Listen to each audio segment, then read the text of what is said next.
Hello friend, this is Vihaan. जो पहली बार जुड़ रहे हैं मैं उनको बता दूं, आयुष विभाग आयुर्वेदिक फार्मासिस्ट पोस्ट कोड 1025 के लिए मॉडल पेपर की सीरीज को हम डिस्कस कर रहे हैं। तो आज का टॉपिक रहेगा चरक संहिता। उठा लीजिए कोई भी क्वेश्चन पेपर, आपको क्लियर है कि यहाँ से 7 से 10 क्वेश्चंस और कई बार एग्जामिनर 13 से 15 क्वेश्चंस आपके इसी टॉपिक से पूछ लेता है। आखिर क्या है इस टॉपिक में सबसे खास, सारी चीजें एमसीक्यूज के जरिए समझाने की कोशिश करूंगा। लेकिन आप सभी को क्लियर है कि अगर आपने ये फर्स्ट अटेम्प्ट में ही पेपर निकालना है तो देखिए क्रैश कोर्सेज अवेलेबल हैं।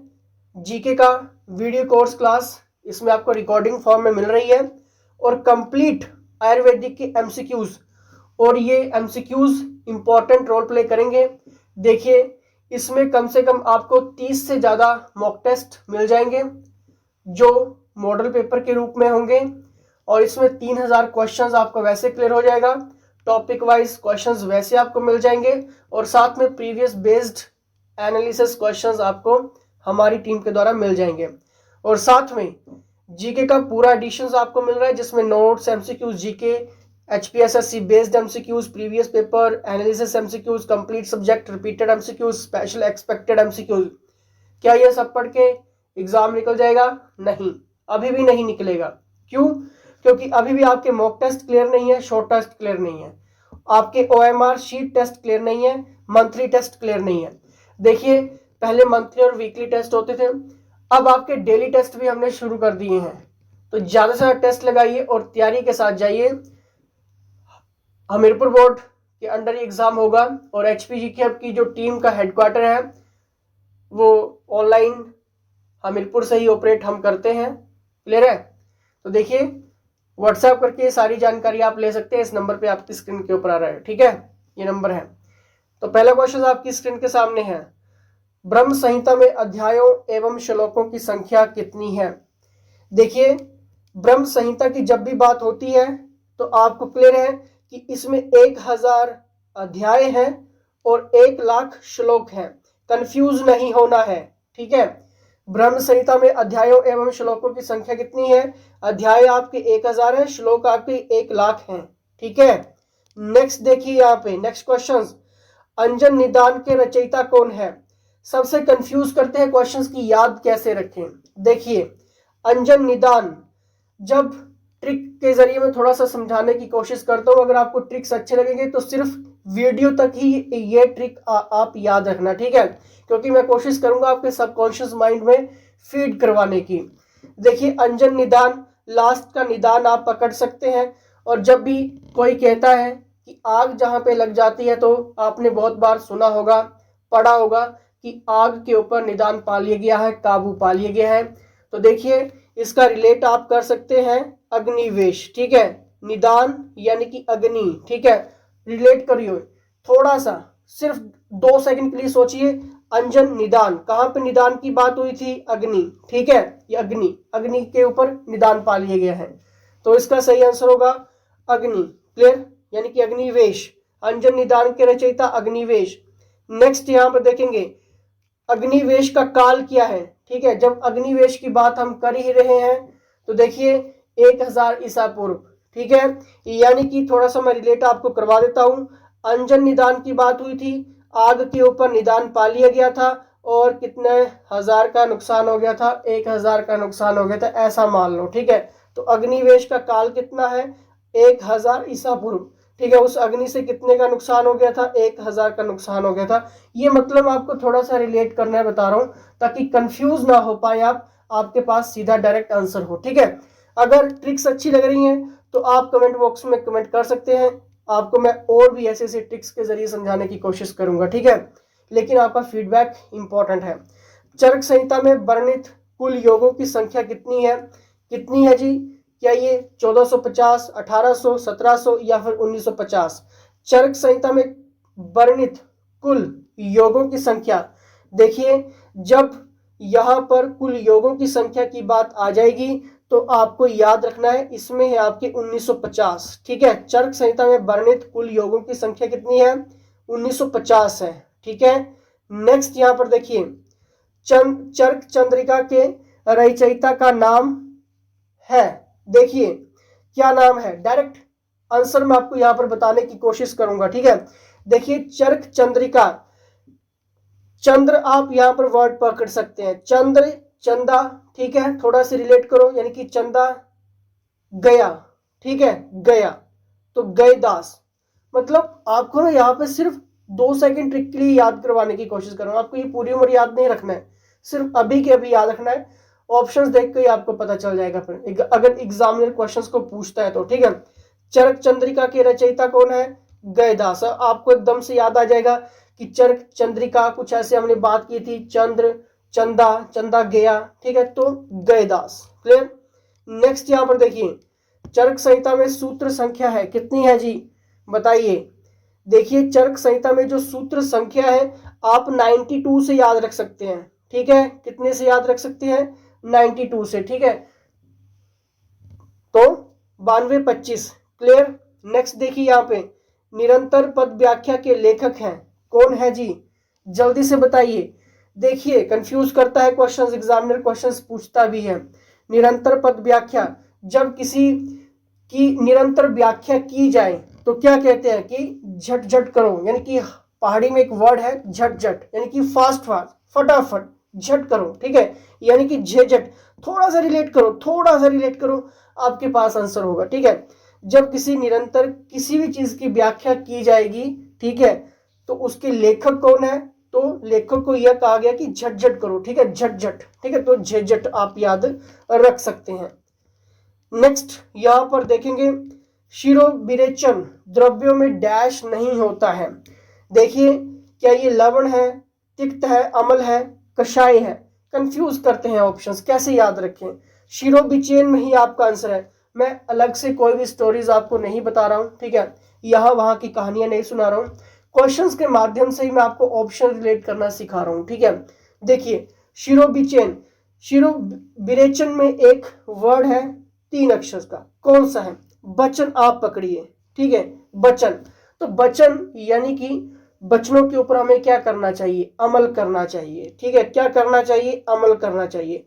तो शिरो विरेचन द्रव्यों में नहीं होता है तो इसमें अमल नहीं होता है, ठीक है, क्लियर, अमल इसमें नहीं होता है, यानी कि हमने शिरो विरेचन का वचन पकड़ लिया लास्ट का, ठीक है, वचन, यानी कि वचन में अमल रहना चाहिए। जैसे आप अभी अमल है, अड़िग है कि मुझे क्लियर करना है। लेकिन आयुष आयुर्वेदिक के लिए कोर्सेज चल रहे हैं, पढ़ना वो जो इंपॉर्टेंट है, जो इस फील्ड से जुड़े हुए हैं उनके अंडर आपको सारा का सारा एक्सेस मिल रहा है, ठीक है, तो वेस्ट मत करना टाइम, फर्स्ट अटेम्प्ट में निकालने की कोशिश करना। व्हाट्सएप करिए। जल्प कल्प त्रु के लेखक कौन है? जल्प कल्प त्रु के लेखक कौन है?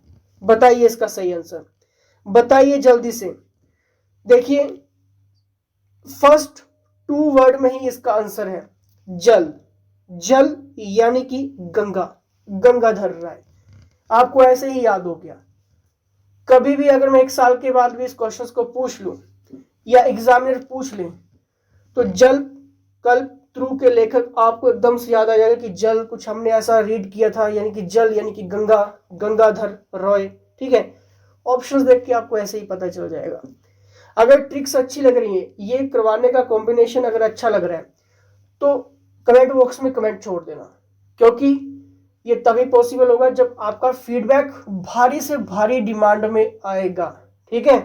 चलिए नेक्स्ट यहां पर देखिए चरक के अनुसार यूनानी चिकित्सा के प्रथम आचार्य का नाम। यहां पर बात हो रही है चरक के अनुसार यूनानी चिकित्सा के प्रथम आचार्य का नाम। देखिए अब यहाँ पर आचार्य चरक के अनुसार हो रही है, चरक के अकॉर्डिंग, ठीक है। अब यहाँ पर यूनानी चिकित्सा आ रहा है, ठीक है, और प्रथम आचार्य का नाम आ रहा है। तो देखिए यूनानी से ही आप याद रख सकते हैं, यूनानी लास्ट का, ठीक है, यानी कि यन, कांकायन, यूनानी। हल्का से रिलेट करो, सिर्फ वीडियो तक रिलेट करो, ठीक है, ज्यादा आपको डीपली नहीं जाना है। तो कांकायन इसका सही आंसर होगा, ठीक है। चलिए नेक्स्ट यहां पर देखेंगे सुश्रुत संहिता के पाठ शुद्धि करता है, बताइए जी कौन है। और अगर आपको 10 क्वेश्चन में से ट्रिक्स के अच्छे लगे हैं तो कमेंट बॉक्स में कमेंट छोड़ देना, ताकि आपको आगे भी इस तरह के रिलेट मैं करवा सकूं। सुश्रुत संहिता के पाठ शुद्धिकर्ता है, तो याद रखना है पाठ शुद्धिकर्ता की बात हुई है सुश्रुत संहिता के, ठीक है, चंद्रट, ठीक है, इसका सही आंसर क्या होगा, चंद्रट, ठीक है। चलिए नेक्स्ट यहां पर देखिए, लेकिन अगर आपने बेस्ट प्रिपरेशंस करनी और एक भी क्वेश्चंस एग्जामिनर आप चाहते हैं एग्जाम हॉल में जाने से ना छूटे, तो व्हाट्सएप कर लेना, कोर्सेज चल रहे हैं, टाइम से पहले ज्वाइन कर लेना, ठीक है। चिकित्सा तत्व विज्ञान के रचयिता कौन है, बताइए।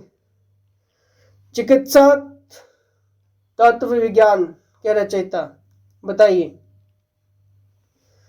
चिकित्सा तत्व विज्ञान के रचयिता यहाँ पे बात हो रही है, भास्कर, धन्वंतरी, भेल या फिर हारित। देखिए चिकित्सा तत्व विज्ञान के रचयिता कौन है आपके, इसका सही आंसर होगा ऑप्शन नंबर सी, यानी कि धन्वंतरी। इसका कोई भी रिलेशन नहीं है, यानी कि ट्रिक्स के जरिए बता रहा हूं, आपको सिर्फ धन्वंतरी याद रखना है, ठीक है। यहां से आप पकड़ सकते हैं चिकित्सा तत्व विज्ञान, ठीक है, धन्वंतरी जी, क्लियर। नेक्स्ट यहां पर देखिए भानुमति, क्या है ये भानुमति। देखिए जब भी हम टीकाओं की बात करते हैं तो काफी ये एक लंबी लिस्ट है जो इंपॉर्टेंट है, ठीक है। चाहे हम सुश्रुत संहिता सूत्र स्थान पर चक्रपाणि की टीका, सुश्रुत संहिता निदान स्थान पर चक्रपाणि की टीका, सुश्रुत संहिता निदान स्थान पर गयदास की टीका, सुश्रुत संहिता सूत्र स्थान पर गयदास की टीका। बताइए इसका सही आंसर। सही आंसर जल्दी से सोचना है सभी ने। देखिए भानुमति क्या है, क्या है भानुमति। देखिए भानुमति सुश्रुत संहिता सूत्र स्थान पर चक्रपाणि की टीका है, ये याद रख लेना, ठीक है। इसका जो इंपॉर्टेंट है वो यहां से आप पकड़ सकते हैं, सुश्रुत संहिता सूत्र स्थान, ठीक है। भानुमति क्या है, सुश्रुत संहिता सूत्र स्थान पर चक्रपाणि की टीका, ठीक है। चलिए नेक्स्ट यहां पर देखेंगे, सुश्रुत संहिता में सूत्रों की संख्या कितनी है। सुश्रुत संहिता में सूत्रों की संख्या कितनी है, ये इंपॉर्टेंट है, एग्जामिनर पूछता है। द राइट आंसर होगा 8300, याद रख लेना, ठीक है, 8300। और एक क्वेश्चन मैं आपसे पूछता हूं अभी, आयुर्वेद के जो काष्ठ देवता है वो कौन है, बताइए जल्दी से, देखते हैं कितने को आंसर आता है, आयुर्वेदिक के बताना है मुझे, ठीक है। बताइए इसका सही आंसर। तो यहाँ पर 14 का सही आंसर होगा 8300। सुश्रुत संहिता में सूत्रों की संख्या कितनी है, 8300 है। नेक्स्ट यहाँ पर देखिए, निबंध संग्रह टीका किस संहिता पर लिखी गई है। देखिए निबंध संग्रह टीका किस संहिता पर लिखी गई है, ये आपकी लिखी गई है जी सुश्रुत संहिता पर ही लिखी गई है, ठीक है। किस संहिता पर लिखी गई है, सुश्रुत संहिता। क्या चीज, निबंध संग्रह टीका किस संहिता पर लिखी गई है, सुश्रुत संहिता पर ये लिखी गई है। नेक्स्ट यहाँ पर देखेंगे, नेक्स्ट है यहाँ पर सुश्रुतार्थ संदीपन के लेखक का नाम, जल्दी से, सुश्रुतार्थ संदीपन के लेखक का नाम क्या है, क्वेश्चन बनता है। इसका सही आंसर होगा हराण चंद्र। कौन है, सुश्रुतार्थ संदीपन के लेखक का नाम आपको याद रखना है, हराण चंद्र, क्लियर। नेक्स्ट यहाँ पर देखिए, नेक्स्ट देखिए यहाँ पे किस संहिता पर सर्वाधिक टीकाएं लिखी गई हैं, ये इंपॉर्टेंट है, फैक्ट क्वेश्चन है ये, ठीक है। किसके ऊपर लिखी गई है, तो जी ये लिखी गई हैं अष्टांग हृदय के ऊपर सर्वाधिक टीकाएं लिखी गई हैं, ठीक है। जब भी हम संहिता की बात करते हैं तो देखिए सर्वाधिक टीकाएं किसके ऊपर लिखी गई हैं, अष्टांग हृदय के ऊपर ये लिखी गई हैं, क्लियर। अब देखिए आयुर्वेदिक से रिलेटेड आपका एक भी क्वेश्चन नहीं छूटना चाहिए, व्हाट्सएप करके सारे क्वेश्चंस आप ले सकते हैं। सर्वांग सुंदरी के लेखक, सर्वांग सुंदरी के लेखक है हेमाद्री, चंद्रनंदन, इंदु या फिर अरुणदत्त। बताइए, देखिए सर्वांग सुंदरी के लेखक कौन है, इसका सही आंसर होगा ऑप्शन नंबर डी, यानी कि अरुणदत्त, ठीक है, कंफ्यूज नहीं होना है, क्लियर। नेक्स्ट यहाँ पे महामायूरी विद्या का वर्णन किस ग्रंथ में मिलता है, बताइए। और ये क्वेश्चंस अभी हाल ही में पूछा भी गया अदर स्टेट के एग्जाम में, ठीक है। महामायूरी विद्या का वर्णन किस ग्रंथ में मिलता है, तो बताइए किस में मिलता है, अष्टांग संग्रह में मिलता है। किसका वर्णन मिलता है अष्टांग संग्रह में, महामायूरी विद्या का वर्णन, ठीक है। चलिए नेक्स्ट यहाँ पर देखिए, माधवकर का काल जो है देखिए जितने भी काल क्वेश्चंस होते हैं बहुत ही कम क्वेश्चंस आपके एग्जामिनर पूछता है, ठीक है। आपके एचपीएसएससी के एग्जाम में बहुत कम क्वेश्चंस देखने को मिलते हैं, एक दो को छोड़ के। लेकिन संहिता का फैक्ट ही ऐसा है कि हमेशा से पूछा जा रहा है और इसके बिना आयुर्वेद अधूरा है, ठीक है। 60% यहाँ पर अधूरा है। क्लियर? बताइए इसका सही आंसर। इसका सही आंसर होगा 7वीं सदी। माधवकर का काल जो है वो आपका 7वीं सदी का काल है, ठीक है। चलिए नेक्स्ट यहाँ पर देखेंगे। और लेक्चर्स को अगर लाइक नहीं किए तो जल्दी से लाइक कर दीजिए, आप अपने लिए लाइक कर दीजिए, ठीक है। क्योंकि इसमें आपका कॉन्फिडेंस लेवल भी हाई होता है और जिसको लगता है कि हाँ आप टैकल कर दोगे, इस बार मेरिट लिस्ट में आ जाओगे, सरकारी पोस्ट के ऊपर चले जाओगे, तो वो भी लाइक करें, ठीक है। शशि लेखा के रचयिता कौन है? बताइए शशि लेखा के रचयिता कौन है? बताइए इसका सही आंसर। शशि लेखा के रचयिता, देखिए शशि लेखा के जो रचयिता है वो है आपके इंदु जी। कौन है? इंदु जी हैं शशि लेखा के रचयिता। क्लियर? नेक्स्ट यहाँ पर किसने बृहत्त्रयी ग्रंथों पर टीका लिखी है? किसने लिखी है ये? बताइए। बृहत्त्रयी ग्रंथों पर टीका लिखने वाले कौन है जी? बताइए। इसका सही आंसर है, इसका सही आंसर है दोस्तों दलहन। कौन है? दलहन। भूलना नहीं है क्वेश्चंस, ठीक है, क्योंकि कहीं से भी किसी का भी टाइप का क्वेश्चंस बन सकता है। नेक्स्ट यहाँ पर देखेंगे अमलपित्त का सर्वप्रथम वर्णन किसने किया है? अमलपित्त का सर्वप्रथम वर्णन किसने किया है? किसने किया है? देखिए ये किया है आपके माधवकर ने, ठीक है। माधवकर ने ही अमलपित्त का सर्वप्रथम वर्णन किया है। और यहाँ पर स्टूडेंट्स ने अभी जो एग्जामिनर ने सेम क्वेश्चन अदर के स्टेट के एग्जाम में पूछा है तो वहां पे स्टूडेंट्स ने चक्रपाणी कर दिया था।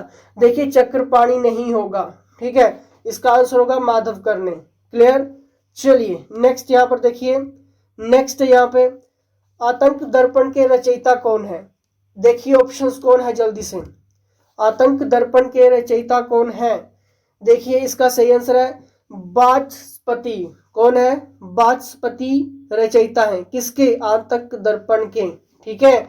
नेक्स्ट यहाँ पर देखिए दोस्तों ट्रिक्स तो मैं बता सकता हूँ, मेरे पास बहुत सारी ट्रिक्स हैं कि किस तरह से क्वेश्चन से आंसर आपने निकालना है।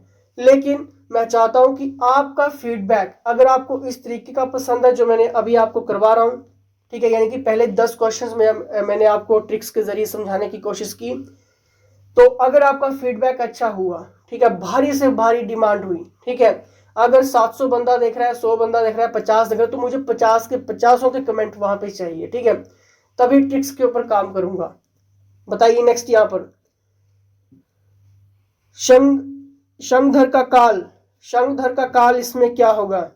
शंखधर का काल का सही आंसर क्या होगा? देखिए शंखधर का काल जो है वो 13वीं सदी का है, ठीक है, याद रख लेना। शंखधर का काल की जब भी बात होगी आपका 13वीं सदी का काल है, ठीक है। नेक्स्ट यहाँ पर देखिए मधुकोश के कर्ता, मधुकोश के कर्ता, मधुकोश के कर्ता कौन है? विजय रक्षित है। कौन है? विजय रक्षित। मधुकोश के कर्ता कौन है? विजय रक्षित। क्लियर? और आयुर्वेदिक से रिलेटेड या फिर जीके एडिशंस कुछ भी छूटना नहीं चाहिए, क्योंकि कमीशन हमीरपुर बोर्ड एचपीएसएससी आपके इस एग्जाम में 120 क्वेश्चन आयुर्वेदिक के और 80 क्वेश्चन जीके सेक्शंस पूछने वाला है, ठीक है। जीके में आपका सारा ही होगा, polity, history, geography, current affair से लेकर एचपीजीके से लेकर हर एक चीज पूछने वाला है, ठीक है। तो क्वेश्चंस वही पढ़ना जो इंपॉर्टेंट है, ठीक है। और एडिशंस हमारे पास अवेलेबल है जो आपके एग्जाम के लिए पास करवाने के लिए बहुत इनफ है, ठीक है। चलिए नेक्स्ट यहाँ पर देखिए शंखधर संहिता में अध्यायों की संख्या कितनी है? कितनी है जी? शंखधर संहिता में अध्यायों की संख्या कितनी है? इसका सही आंसर होगा ऑप्शन नंबर 32। देखिए शंखधर संहिता में अध्यायों की संख्या 32 है, ठीक है। नाड़ी परीक्षा का प्रथम उल्लेख किस ग्रंथ में मिलता है? Very important questions, very very important questions examiner ने पूछा है अदर स्टेट के एग्जाम में, ठीक है। बताइए नाड़ी परीक्षा का प्रथम उल्लेख किस ग्रंथ में मिलता है? किस ग्रंथ में मिलता है? देखिए शंखधर संहिता में ही मिलता है आपका नाड़ी परीक्षा का प्रथम उल्लेख। किसमें मिलता है? शंखधर संहिता में। नेक्स्ट यहाँ पर देखिए दीपिका टीका के लेखक कौन है? कौन है जी? बताइए। दीपिका टीका के लेखक कौन है? देखिए इसके लेखक है आपके आड़मल। कौन है? आड़मल। ठीक है। नेक्स्ट देखिए यहाँ पर स्नायु कृमि का सर्वप्रथम वर्णन किसने किया है? स्नायु कृमि का सर्वप्रथम वर्णन किसने किया है? किसने किया है जी बताइए। देखिए ये किया है आपके शंखधर ने। ठीक है। बहुत सारे क्वेश्चंस बन रहे हैं यहाँ से। क्लियर? स्नायु कृमि का सर्वप्रथम वर्णन किसने किया है? शंखधर ने किया है। क्लियर? नेक्स्ट यहाँ पर देखिए, नेक्स्ट यहाँ पर गुणार्थ संदीपन है। क्या है? गुणार्थ संदीपन क्या है? जल्दी से देखिए, जल्दी से देखिए। गुणार्थ संदीपन शंखधर संहिता पर काशीराम की टीका है। ठीक है।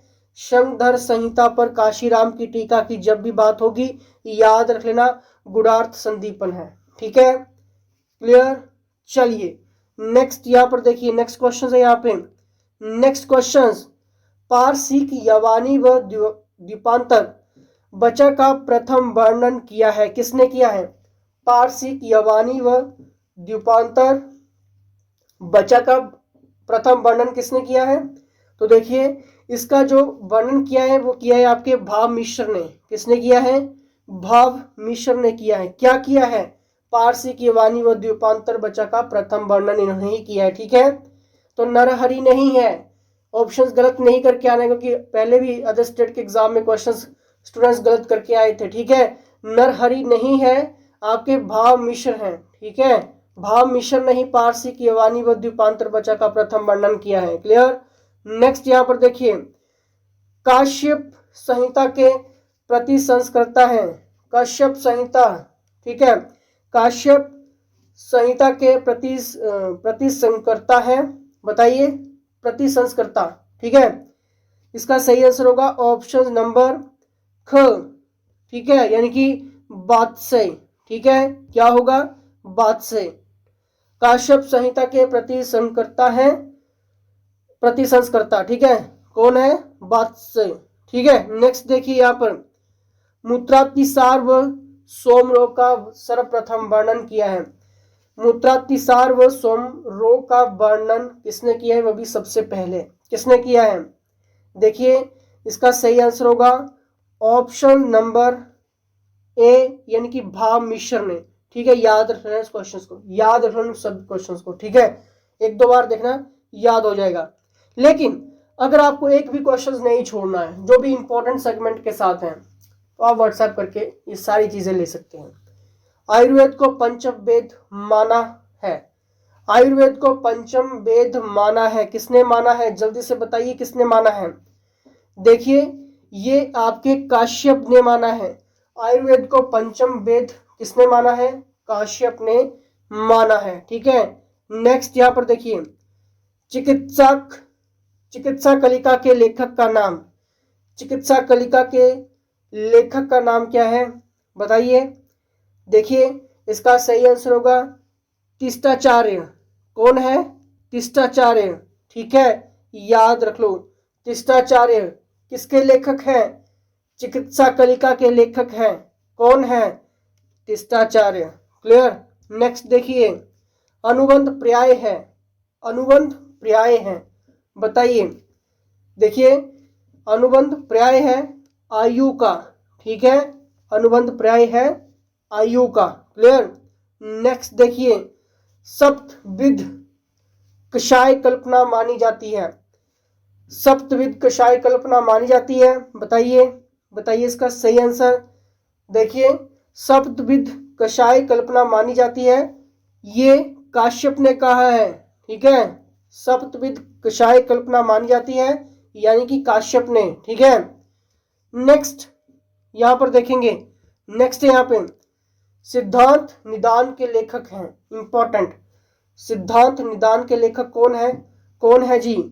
जल्दी से, गणनाथ सेन है। ठीक है। कौन है? गणनाथ सेन है। मूत्र में प्रधान रस है। बताइए मूत्र में प्रधान रस मधुर, कषाय, तिक्त या फिर कटु? बताइए।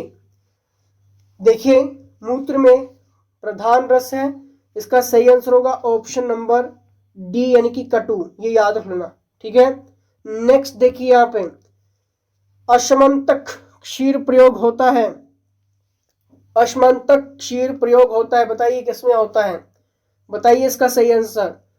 देखिए इसका सही आंसर होगा ऑप्शन नंबर ए यानी कि बमनार्थ।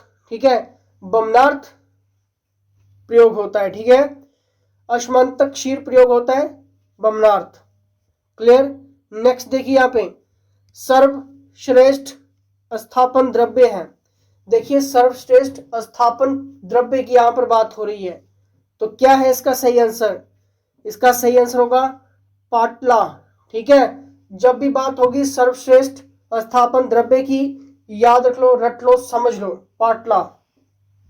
नेक्स्ट यहां पर देखेंगे चरक के अनुसार कुल विरेचन योग है। इंपॉर्टेंट, चरक के अनुसार कुल विरेचन योग है।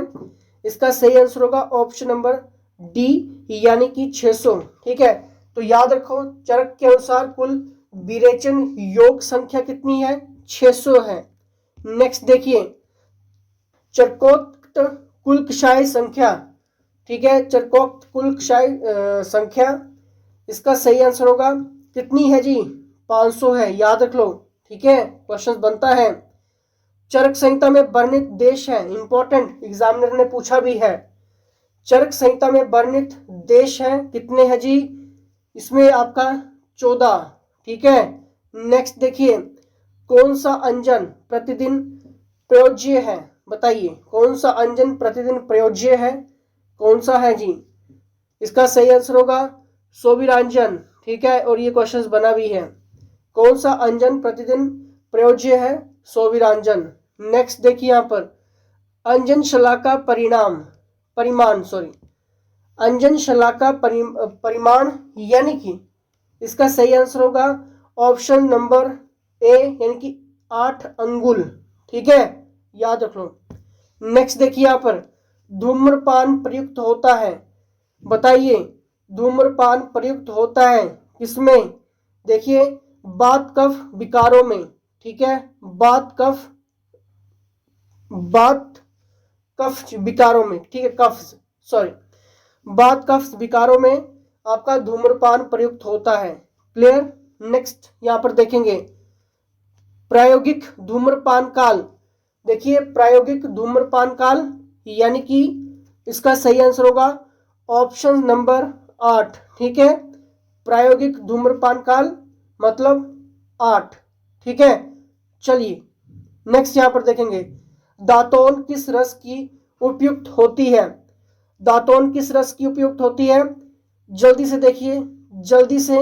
इसका सही आंसर होगा, देखिए इसमें कटु रस भी होता है, कषाय भी होता है, तिक्त भी होता है, यानी कि इसका सही आंसर होगा ऑप्शन नंबर डी घ यानी कि उपरोक्त सभी। अब देखिए आप सभी ने ये सारा का सारा एडिशन लेना है। आयुष विभाग Ayurvedic pharmacist post code 1025 HPSSC commission के अंडर एग्जाम होगा। 120 क्वेश्चन आयुर्वेदिक के रहेंगे, 80 क्वेश्चंस आपके जीके सेक्शंस के रहेंगे, और ये सारा का सारा सेगमेंट आपको फर्स्ट टाइम में ही क्लियर करवा सकता है, क्योंकि एक्सपर्ट टीम पैनल है। तो इनके अंडर अगर आप स्टडी करते हैं, ठीक है, तो ये सारी चीजें आपको अवेलेबल हो जाएंगी। फिर भी कोई भी डाउट रहता है, क्वेश्चन रहता है, सिंपली आप यहाँ पर व्हाट्सएप कर लो। और नेक्स्ट जुड़े रहना है मॉडल टेस्ट पेपर में, क्योंकि संहिता के अभी और भी क्वेश्चंस बाकी हैं। ठीक है, अभी और भी क्वेश्चंस बाकी हैं जो इंपॉर्टेंट सेगमेंट में चल रहे हैं, तो ये इंपॉर्टेंट सेगमेंट छोड़ के मत जाना। ठीक है, चैनल पर पहली बार तो लाइक शेयर सब्सक्राइब कर दीजिए और शेयर कर दीजिए जो भी आयुर्वेदिक की तैयारी कर रहे हैं, ताकि उनका भी भला हो। ठीक है, चलिए इसी के साथ जय हिंद।